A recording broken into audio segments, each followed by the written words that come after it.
எல்லாருக்கும் வணக்கம். அதாவது வீடு வந்து என்னுடைய வீடு. இது என்னன்னு பார்த்தீங்கன்னா, இது நமக்கு வந்து விவசாயம் பண்ணக்கூடிய இடமும் இல்லை. அதன் அடிப்படையில் ஒரு ஒரு ஒரு தோட்டமாக உருவாக்கலாம்னு ஒரு முடிவெடுத்ததப்ப ஒரு செடிகள் நடுவோம். அந்த மாதிரி செடிகளோட இயற்கையாக இருக்கக்கூடிய காய்கறிகள் மற்றும் மற்ற இதர விவசாயிகள் பயன்படுற மாதிரி நம்மளும் ஒரு விஷயத்தை செய்யலாம் அப்படின்னு சொல்லி ஒரு முடிவு பண்ணால், அந்த முடிவின் அடிப்படையில் இந்த சின்ன சின்ன பாத்திரங்களை உருவாக்கி தேர்ந்தெடுத்து அதில் வந்து மண் இதெல்லாம் சில உரங்கள்லாம் போட்டு, அதாவது இயற்கை உரம், அதாவது சாணம் இந்த மாதிரிலாம் போட்டு ஒரு செடிகள் நட்டுருக்கோம். அதாவது இந்த செடி வந்து தக்காளி செடி.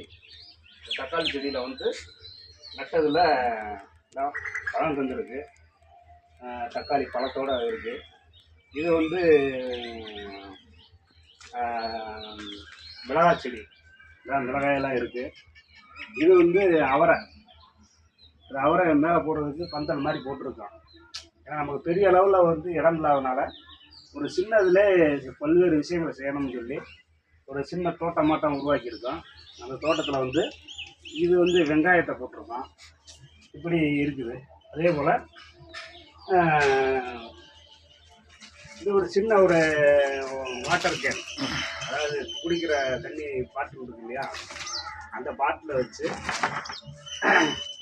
தக்காளி செடிகளை வந்து இப்படியெல்லாம் பயன்படுத்தலாம். இடத்த வந்து வேஸ்ட் பண்ணாமல் இடம் இல்லாதவங்க இப்படியெல்லாம் செய்யலாங்கிறத ஒரு இது வச்சுருக்கோம். அதே மாதிரி இந்த பாட்டிலில் தண்ணீர் பாட்டிலில் வந்து இதெல்லாம் வந்து சுண்டலுக்கான விதைகள் போட்டு ஊற வச்சு போட்டிருக்கோம். அந்த போட்டதில் இந்த சுண்டல் செடி பாருங்கள் எவ்வளோ அழகாக வந்துருக்கு பாருங்கள். அதே போல் இந்த பகுதியில் இருக்கக்கூடிய இதை பாருங்கள், இதுவும் அவரை, இது கூட அந்த வெங்காயம் போட்டிருக்கோம்.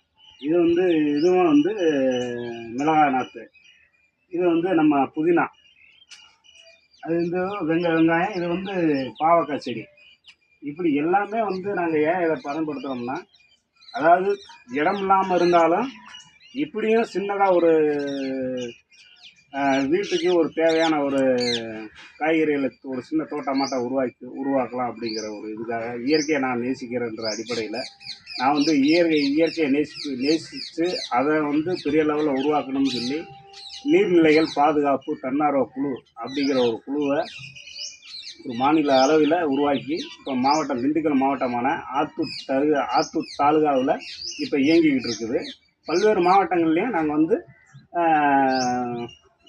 நீர்நிலைகளை பாதுகாக்கிறதுக்கு பல்வேறு முயற்சிகள் எடுத்திருக்கோம். அந்த முயற்சிகளில் அதிகாரிகளும் சில ஒத்துழைப்பு கொடுத்து சில ஆக்கிரமிப்பு அதெல்லாம் எடுத்து கொடுத்துருக்காங்க. குளங்களில் இருக்கக்கூடிய ஆக்கிரமிப்புலாம் எடுத்து கொடுத்துருக்காங்க.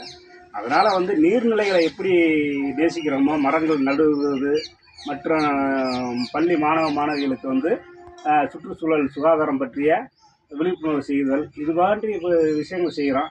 நாம் அப்படி செஞ்சுக்கிட்டு இருக்கும்போது நம்ம பகுதியில் நம்ம வீட்டில் ஏதாவது ஒரு செய்யணுமே அப்படிங்கிறதுக்காக ஒரு இது போன்ற இடங்களை வேஸ்ட் பண்ணாமல் ஒரு சின்ன ஒரு பாத்திரங்களை வச்சு